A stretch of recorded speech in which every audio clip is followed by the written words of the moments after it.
Welcome, beautiful Paris Saint-Germain family. In today's video, we'll be building the combined 11 of Paris Saint-Germain and FC Barcelona ahead of our juicy Champions League fixture.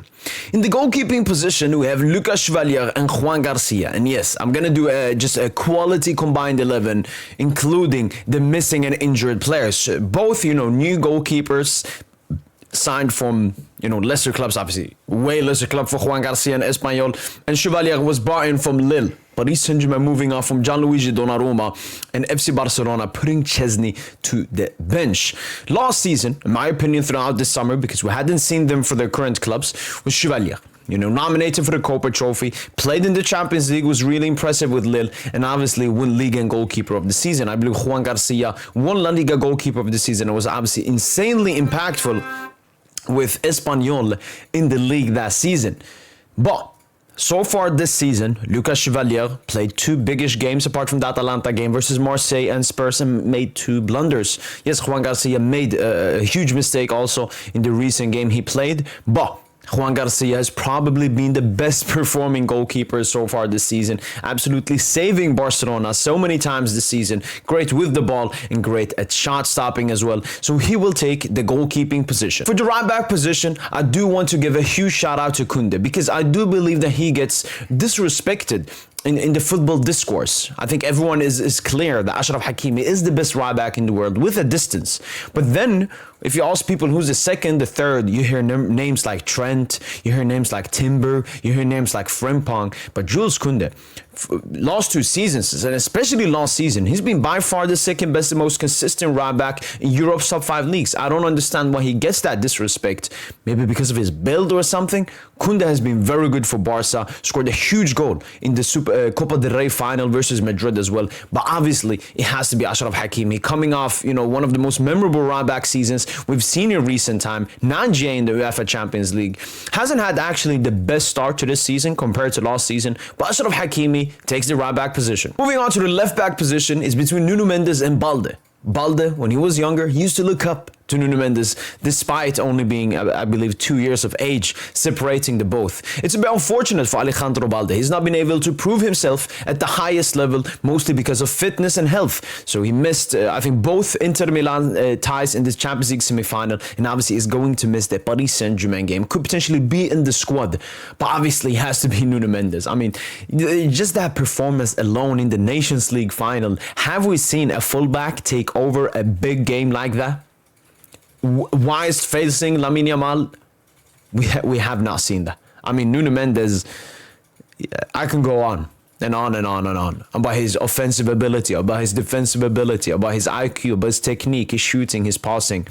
And respect to Balde, but it's like 2-3 levels ahead for Nuno Mendes. Nuno Mendes takes that left back position. Moving into the two centre back spots, the first name obviously has to be William Pacho, Champions League centre back of the season last season.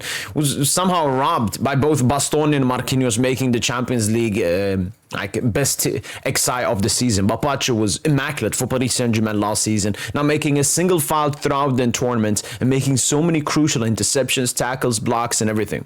And the other right centre back position, as we all know, I don't rate Marquinhos that highly. I think he's a good centre back, but he's definitely the most upgradable player in the Paris Saint-Germain squad. Then we did get Ilya Zabarny, who has performed well so far, but I'm still waiting for a big test, which will come with the FC Barcelona game, facing their dangerous attack.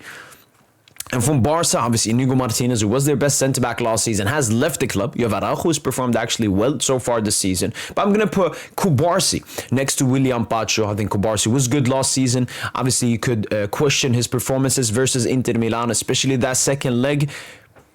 And even to begin the season, he has not been the absolute superb. But because I didn't follow Bournemouth and Zabarny, and it was Premier League Bournemouth, we don't rate that over here. I'm going to put Pacho and Cubarsí as the two centre-backs. Moving into the midfield, a 3-man midfield, the first player to talk about is Vitinha. Third in the Ballon d'Or, won the Nations League and everything there is to win with Paris Saint-Germain, including that Club World Cup final.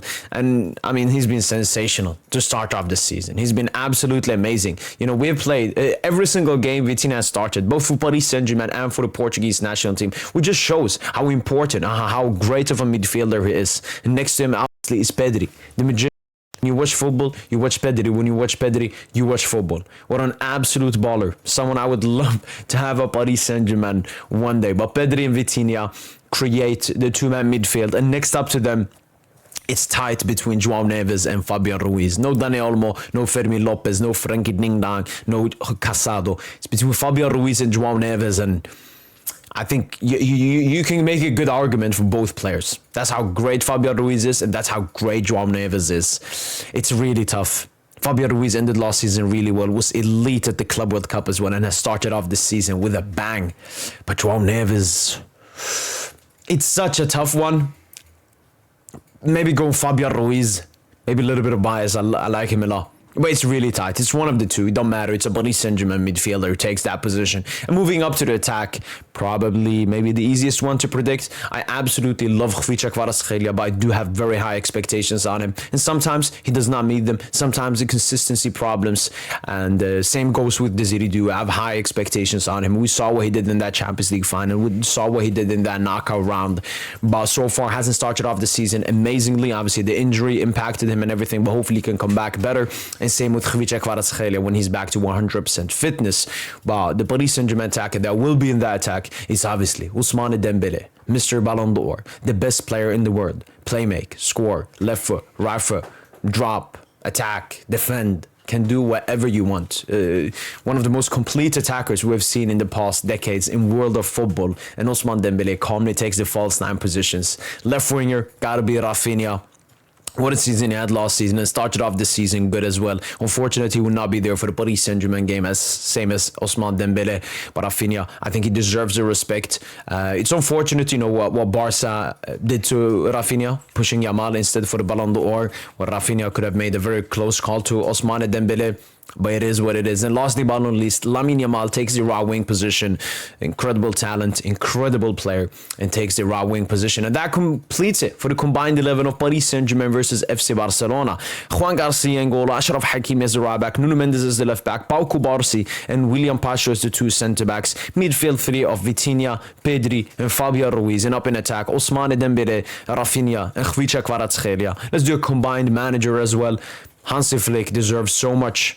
What he's done to FC Barcelona, the impact that he's done from a club that played 2 seasons straight in the Europa League to go into a Champions League semi-final. And, Barca fans can actually hope and dream about winning a Champions League, which, would have been weird to say just 2 seasons ago at FC Barcelona. That's the insane impact Flick has done with an extremely minimum budget. Flick has just gotten the absolute best out of the players. And yes, he's taken obviously advantage of the great La Masia Academy at the same time. But obviously, it has to be Luis Enrique winning Paris Saint-Germain, their first ever Champions League, winning 2 domestic trebles in a row, winning everything in France. And yes, you can say, it's France, but we haven't done that for a while. We haven't won the Trophée du Champion, the Coupe de France and Ligue 1 as well as Luis Enrique has done. And we nearly went unbeaten in the league last season. And the comeback he did in the Champions League. And especially when you look at the teams we faced in the UCL last season, Arsenal, Liverpool, Inter, tough teams. But Lucho tactically outclassed all of them. And he takes the managerial position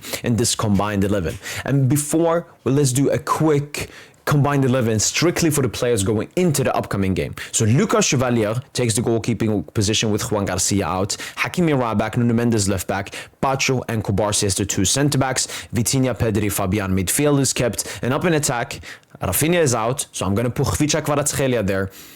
Yamal is available. Who should be the last attacker with Dembele being out? And Desiree Dou is out as well. So it's between Rashford, Barcola, Ferran Torres. Honestly, I'm going to give it to Ferran Torres. I think he's been very good as a squad player for FC Barcelona. Even scored in the first leg versus Inter Milan in the UEFA Champions League. And yes, you can expect better from him, but Barcola, obviously, towards the end of last season, knockout stage, didn't play that much. Start off this season a little bit decent.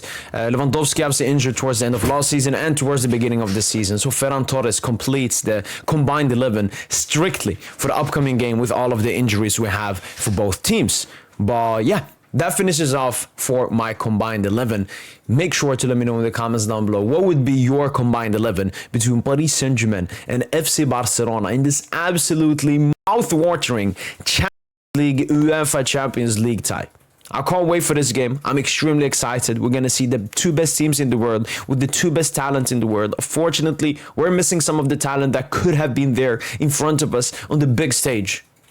But we'll just accept it. And I still think it's going to be a great game despite some of the key players from both teams missing.